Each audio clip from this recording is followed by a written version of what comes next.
itu dia tadi ya bagaimana wawancara bersama dengan Dr. Mahesa Paranadipa dari Jubir ID.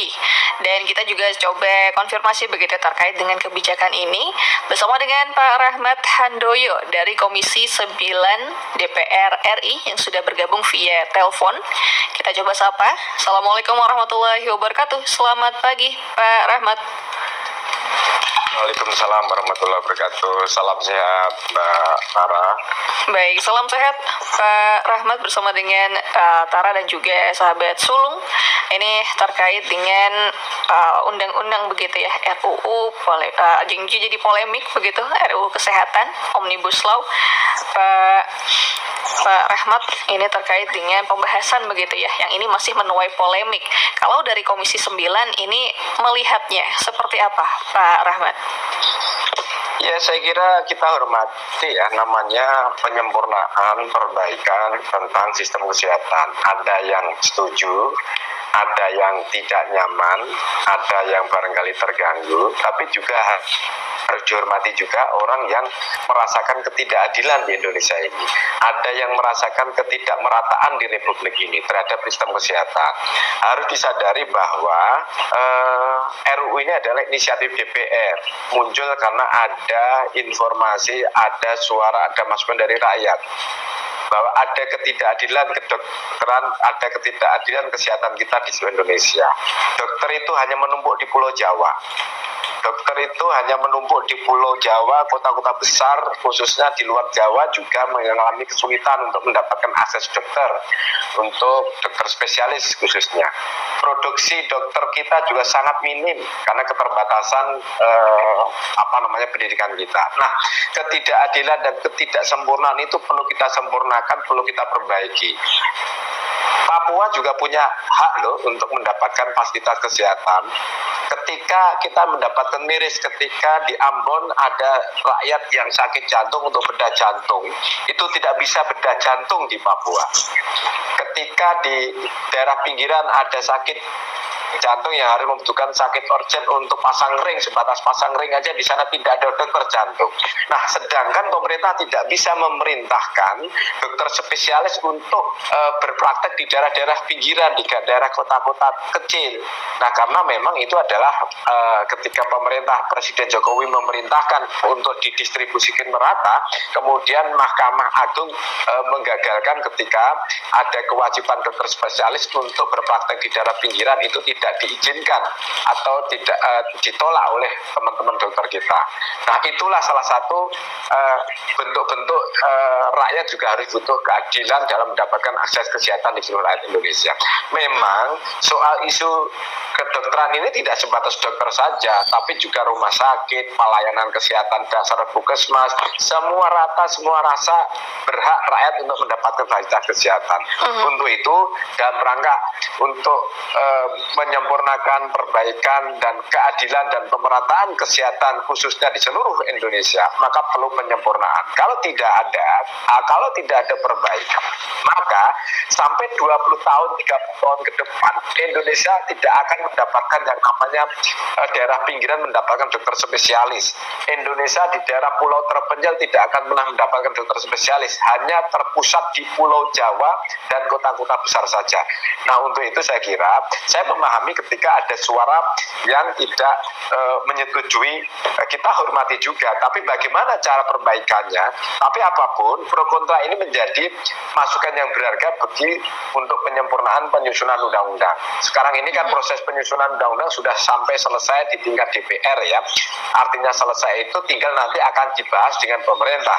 Masih ada peluang penyempurnaan baik dari para perawat, dari para dokter maupun dari fasilitas kesehatan yang lain untuk menyempurnakan lebih baik lagi ketika nanti akan ada pembahasan antara pemerintah dengan DPR. Nah, sedangkan ini di DPR sudah selesai, tinggal nanti pimpinan DPR akan berkirim surat kepada pemerintah untuk membuat sandingan versi DPR seperti ini, kemudian versi pemerintah seperti apa.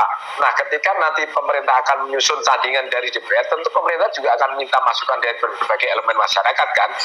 Sekali lagi, yang kita keberatan kita hormati, tetapi kita juga harus mendengarkan suara ketidakadilan bagi seluruh rakyat Indonesia, terutama daerah-daerah pinggiran yang untuk mendapatkan hak kesehatan yang sama. Saya kira begitu, Pak. Baik Pak. Baik, mungkin kita agak tegas ini Pak terkait posisi Bapak di sini di Komisi 9. Bapak setuju adanya draft RUU kesehatan ini, atau Bapak termasuk yang tidak setuju di Komisi 9 nih Pak? Ini sudah selesai, jadi kita sudah diambil kesimpulan di dalam rapat Borna, parlemen sudah setuju, meskipun ada yang ada catatan-catatan satu fraksi yang ada catatannya ya, tetapi paling tidak ini sudah selesai. Jadi ketika sudah selesai ya sudah setuju dong, sudah melalui masukan berbagai pihak kok. Yang kita undang kemarin dalam menyusun itu semua elemen masyarakat loh ya. Ini kita undang dan tidak datang sekali 2 kali, berbagai diskusi kita undang. Kemudian juga keluarga besar dari asosiasi rumah sakit, pemerhati rumah sakit, guru besar kita undang, semuanya kita undang, termasuk yang tidak setuju terhadap RUU pun juga datang kepada DPR untuk memberi masukan. Jadi artinya apa yang sudah disusun oleh parlemen yang sudah menjadi usul inisiatif itu sudah melalui mekanisme sesuai dengan ketentuan perundang-undangan yang ada, yaitu tentang penyusunan undang-undang melalui masukan dan pertimbangan dari seluruh atau stakeholder yang sudah minta memberi masukan kepada badan legislasi kemarin. Jadi artinya sudah selesai proses penyusunan dari sisi parlemen. Nah, tinggal nanti kalau nanti prosesnya penyusunan dengan pemerintah ya nanti ada masukan-masukan lagi, proses pembahasannya seperti apa. Masih proses panjang untuk proses pembahasannya. Jadi artinya yang tidak setuju pun kita hormati, kita dengarkan, dan apa keluhan dan apa keluhannya terhadap kenapa tidak setuju, tapi kita juga mendengarkan yang mengharapkan keadilan tentang kesehatan di Indonesia. Mas Bayaki. Baik Pak Rahmat, ini memang masih banyak begitu ya, masih panjang juga perjalanannya, tapi yang juga menjadi yang perlu di-bold begitu ya permasalahannya yang juga dikatakan Pak Rahmat adalah dokter tidak merata begitu, sehingga perlu ada penyempurnaan. Kemudian sebelumnya kita juga berbincang bersama dengan Dr. Mahesa dari Jubir ID, ini yang memang mengkhawatirkan begitu ya dari RUU ini adalah banyak dokter yang tidak kompeten dengan dilonggarkannya peraturan terkait dengan standarisasi atau kompetensi dari dokter ini sendiri. Nah, ini untuk jalan keluarnya begitu atau jalan tengahnya ya, agar memang kedokteran begitu atau tenaga medis ini merata, tapi juga mencegah begitu ya banyaknya dokter yang tidak kompeten begitu atau memang belum sesuai dengan standar. Pak Rahmat. Dokter kompeten tidak kompeten itu di dunia pendidikan. Artinya kalau tidak kompeten kita tidak percaya dong dengan alumni lulusan yang sudah dihasilkan oleh universitas terbaik kita. Kalau memang sudah dinyatakan sebagai dokter, kalau sudah dinyatakan lulus dan diangkat sebagai dokter, itu sudah melalui mekanisme jenjang yang tidak mudah. Sekolah dokter itu tidak murah, tidak gampang, juga membutuhkan effort yang luar biasa. Artinya kalau kita tidak percaya terhadap alumni dokter yang ada di Indonesia, kita percaya kepada siapa lagi gitu. Nah, kemudian kita berpikir bahwa semua dokter yang sudah dinyatakan lulus jadi dokter, maka itu adalah layak untuk dijadikan dokter. Kemudian di dalam perjalanannya kemudian ada perlu perlu perbaikan sumber daya manusia terkait dengan kedokteran. Ya, ayo bersama-sama. Tetapi saya agak bertanya kalau sudah dinyatakan dokter lulus jadi Indonesia masih dipertanyakan kompetensinya, itu menjadi kita miris. Saya sedih kalau dinyatakan itu. Karena dokter itu dari manapun universitasnya, dari latar belakang pendidikan, kalau sudah dinyatakan pendidikannya itu sudah lulus sebagai dokter, maka itu sudah dinyatakan layak dan pantas untuk dijadikan dokter. Memang harus disadari ada yang dokter berpraktek, ada yang sudah dinyatakan lulus dokter tidak berpraktek, makanya dinyatakanlah itu diizin diizinkan untuk berpraktek tidaknya. Siapa yang dinyatakan lulus, yang diizinkan praktek tidak boleh praktek atau tidak, ya itu di konsil kedokteran gitu loh. Bukan di boleh tidaknya berpraktek bukan di ID tapi di konsil kedokteran gitu loh. Jadi tidak ada hubungannya dengan ID maupun organisasi yang lain. Jadi yang menyatakan bahwa orang itu dinyatakan terregistrasi untuk berpraktek itu di konsil kedokteran, sedangkan ID adalah mewadahi kesejahteraan, mewadahi suara dokter, mewadahi bagaimana menyuarakan aspirasi dokter itu. Tapi saya memahami ketika keberatan-keberatan organisasi semacam ID ya kan, selama ini semua hulu sampai hilir itu menyebut ID. Tetapi demi penyempurnaan kesehatan kita ya kita juga harus terbuka terhadap suara-suara bagaimana ketidakadilan ini. Bagaimana kita bicara mau keadilan dari sisi bicara kualitas, jumlahnya sudah tidak ada, tidak memenuhi syarat, gimana kita memeratakan. Sekali lagi Mbak Tara, kedokteran kita jumlahnya sangat terbatas, itu pun masih kurang. Salah satu cara yang bagaimana memperbanyak dokter kita ya perubahan undang-undang. Salah satu cara untuk mendistribusikan dokter yang di seluruh Indonesia dan rasa keadilan itu ya kalau tadi ya hanya dengan undang-undang, perubahan undang-undang. Kalau tidak ada perubahan undang-undang, niscaya tidak akan pernah kedokteran kita itu mendapatkan rasa keadilan. Niscaya tidak akan pernah mendapatkan dokter kita akan cukup dalam 10 sampai 30 tahun ke depan kalau tidak berubah undang-undang. Ini bukan suara saya tapi suara akademisi. Ini suara pemerintah. Sedangkan pemerintah saat ini tidak bisa mengkoordinasi secara 100% terhadap dunia kesehatan kita, terutama dari kedokteran kita. Karena itu adalah ranahnya amanah rakyat undang-undang begitu sentralnya profesi kedokteran sehingga pemerintah tidak bisa mengintervensi terhadap keberadaan kesehatan kita 100% gitu. Baik, Pak. Nah, Bapak tadi berkata atau menyampaikan bahwa ini sesuai dengan akademik juga. Nah, namun yang menjadi pertanyaan sekarang banyak yang menanyakan naskah akademik dari draft RUU ini di mana, dan kemudian banyak dari organisasi profesi juga tidak sepakat adanya RUU ini karena mereka tidak dilibatkan tuh Pak. Sedangkan tadi Bapak menyebutkan bahwa ini dan beberapa organisasi profesi lainnya juga dilibatkan. Ini yang benar yang mana Pak? Loh, saya sadarkan dalam proses penyusunan itu ada lebih dari 20 organisasi yang diundang. IDIP dilibatkan kok. Perawat dilibatkan. Organisasi bidan dilibatkan dalam proses penyusunan loh. Jadi ketika menyusun undang-undang itu, semua masyarakat masukan stakeholder ya dari masyarakat, organisasi profesi, tidak hanya organisasi profesi, tapi juga akademisi, guru besar, tidak hanya itu saja, masyarakat biasa yang tidak punya latar belakang pendidikan kedokteran maupun kesehatan pun juga diundang. Siapa itu pengguna seperti kita ya, atau panjenengan berdua yang tidak punya latar belakang kesehatan juga diberi undang untuk memberi masukan gitu loh. Jadi kemarin itu sebelum dijadikan naskah akademis, kemudian juga sebelum dibuat rancangan undang-undang itu semua sudah dilibatkan. Bahkan termasuk organisasi yang beranggotakan 10-20 orang berkirim surat kepada parlemen untuk memberi masukan, welcome kami. Kami dengan senang hati menerima masukan. Tapi kalau mengatakan bahwa kami tidak merasakan diundang atau tidak dilibatkan, lah kemarin kemana? Kan juga sudah datang ke parlemen. Loh kemarin kemana? Mereka juga datang ke parlemen kok, semuanya datang ke parlemen kok gitu loh. Toh kemudian ketika masukannya itu usulannya baik dari organisasi profesi, organisasi dunia kampus, ada yang tidak diterima atau tidak masuk atau tidak terakomodir, ya jangan paksakan. Memang dalam dunia RUU ya, atau bukan, saya tarik, dalam penyusunan RUU memang tidak menyenangkan semua pihak. Tidak menyenangkan semua pihak. Kalau menyenangkan semua pihak ya namanya perdebatan kan. Menyusun RUU itu kan perdebatan, diskusi. Baik. Ada yang minta masukan begini, jadi artinya saya luruskan kembali, tidak benar kalau tidak dilibatkan. Ketika penyusunan undang-undang itu sebelum menyusun naskah akademis, sebelum menyusun pasal-pasal itu semua dilibatkan. memang harus disadari tidak menyenangkan semua pihak.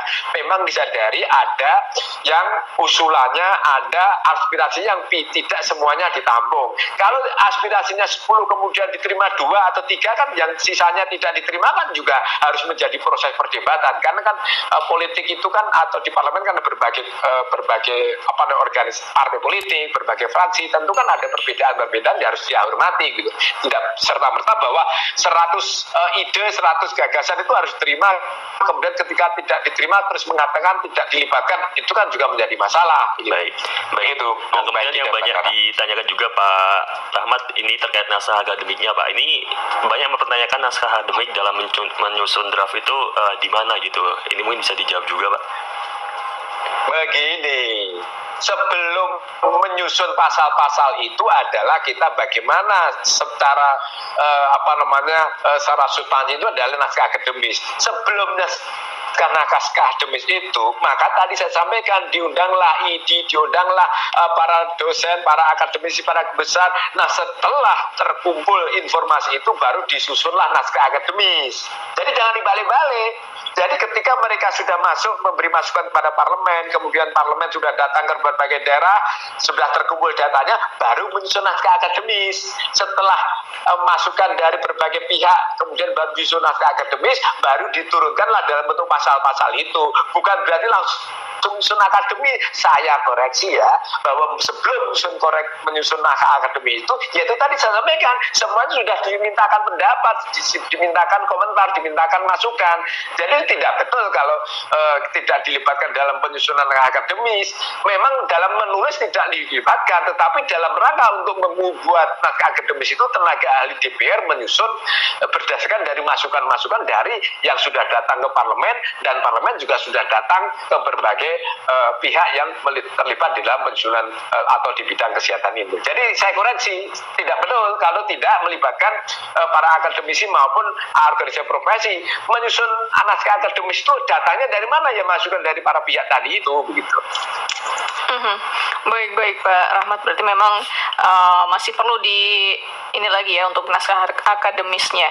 Dan jika memang saat penerbitan naskah akademik ini justru malah makin banyak begitu ya penolakan dan juga koreksi, apakah ini ada potensi juga membuka banyak perubahan atau bahkan pembatalan Pak, kalau memang ternyata dilihat banyak yang tidak menyenangkan begitu atau tidak menguntungkan dari masyarakat? Begini Mbak Tara, menyusun undang-undang itu adalah inisiasi dari DPR, kalau tidak dari DPR dari pemerintah, ya kan? Nah, kemudian haknya pemerintah 50%, haknya DPR juga 50%. Ketika sepakat bersemua menjadi undang-undang, ya jadilah undang-undang itu.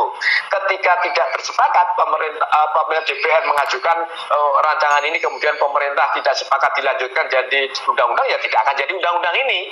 Kemudian kalau toh pada akhirnya nanti dalam penyusunan versi atau usulan inisiasi DPR kemudian dibahas dengan pemerintah, kemudian pemerintah mendengarkan dari seluruh aspirasi masyarakat yang pro dan kontra. Ingat ya, menyusun undang-undang itu masukan pertimbangan dari pro dan kontra, kemudian diramu, kemudian dibuatlah RUU.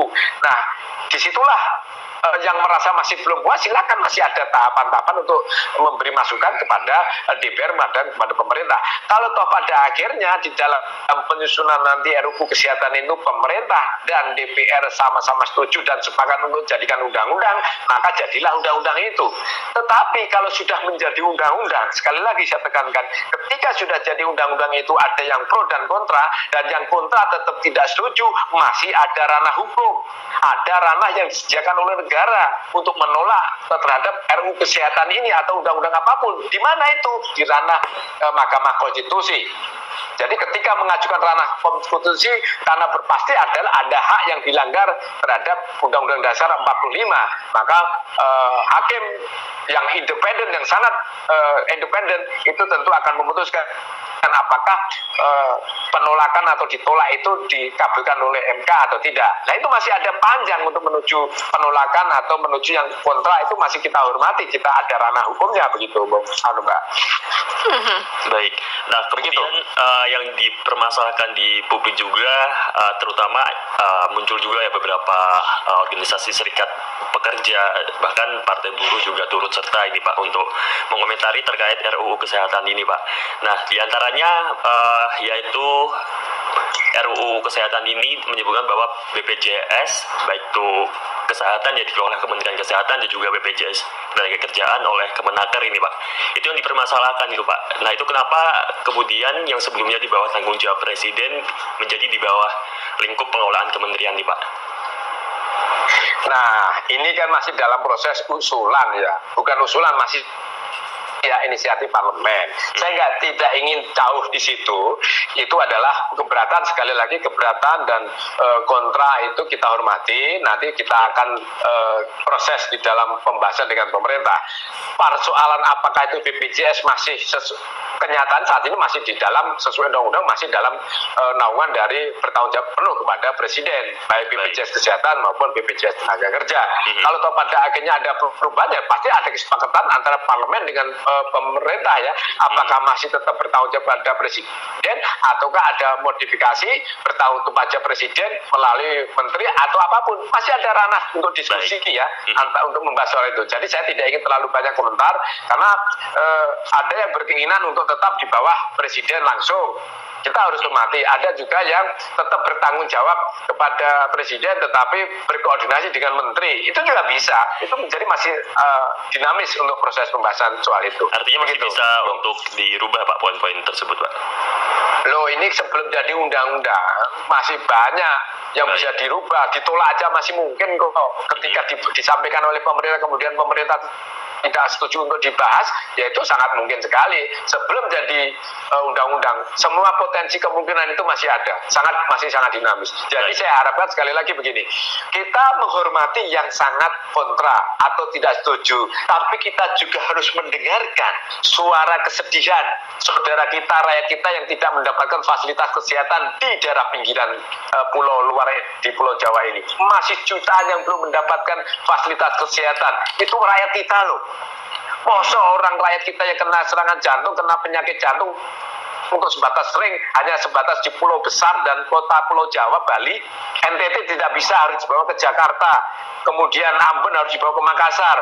Mohon maaf ya, amit-amit, menunggu berapa hari bisa jadi akan meninggal duluan kalau harus menunggu sampai dibawa ke Makassar untuk sebatas ring, untuk dibawa ke Jakarta untuk sebatas ring, sedangkan antrian untuk operasi jantung itu ribuan dalam satu rumah sakit. Itu juga punya hak yang harus kita dengarkan. Ketika tidak asas ketidakadilan ini, dokter kita kurang, distribusinya juga kurang dan tidak merapat dan tidak adil gitu loh. Nah, ini harus kita dengarkan. Untuk itu kita harus dengarkan cara bijak. Yang kontak, yang menolak juga kita dengar dengan bijaksana, yang sangat berharap bahwa keadilan jutaan rakyat kita yang di luar Pulau Jawa, Bali ini yang membutuhkan dokter-dokter spesialis juga harus kita dengarkan. Kalau tidak dirubah undang-undang ini, maka ketidakadilan ini akan terus berlanjut sampai 20-30 tahun akan terus seperti ini, bahwa penyakit dokter yang membutuhkan dokter spesialis di luar Pulau Jawa itu tidak akan mendapatkan dengan baik. Itu jadi saya hanya mengajak kepada seluruh pendengar, ayo kita berpikir bijak. Indonesia butuh penyempurnaan undang-undang RUU. Ya, menolak kita hormati, tapi ketika menolak itu jangan sebatas ego organisasi, tapi kita demi keselamatan dan keumatan yang harus kita utamakan demi bangsa dan negara ini. Sekali lagi saya mohon dengan sangat kita dengarkan yang menolak, tapi kita juga dengarkan jeritan rakyat jutaan yang belum mendapatkan fasilitas dokter spesialis maupun dokter-dokter umum yang di daerah-daerah terpencil. Begitu. Baik. Masih dibuka diskusi begitu ya untuk seluruh rakyat begitu ya, untuk bagaimana nantinya jalan terbaik begitu dari RUU ini. Dan untuk juga mengundang keterlibatan begitu ya Pak Rahmat untuk masyarakat. Ini untuk draft akhir, apakah kapan begitu bisa diakses publik dan juga mungkin untuk itu sudah diakses publik, sudah bisa diakses publik. Sekarang kan sudah paripurna kemarin, semua orang bisa membaca dan bisa melihat kok setelah kemarin di paripurnakan sebagai hak inisiatif. Itu ya Mbak. Baik. Dan terakhir mungkin Pak Rahmat, ini untuk DPR atau Balik ini kapan juga akan membahas rapat paripurna untuk tahap akhirnya Pak Rahmat? sudah selesai para paripurna minggu ini untuk dijadikan naskah RUU inisiatif dari DPR, tinggal kami menunggu DPR untuk membuat pemerintah untuk membuat sandingan, baru nanti akan kita bahas. Baik, berarti untuk tahap terakhirnya untuk keterlibatan masyarakat diundang begitu lagi ini sudah masih ada, masih baik. banyak Baik. Terima kasih ya. Pak Rahmat. Baik. Oke. Ditunggu di Salam sehat selalu buat para pendengar ya. Baik. Baik, terima kasih Ya, Pak Rahmat. terima kasih. Selamat melanjutkan Selamat pagi, aktivitas salam sehat. kembali. Assalamualaikum. Waalaikumsalam.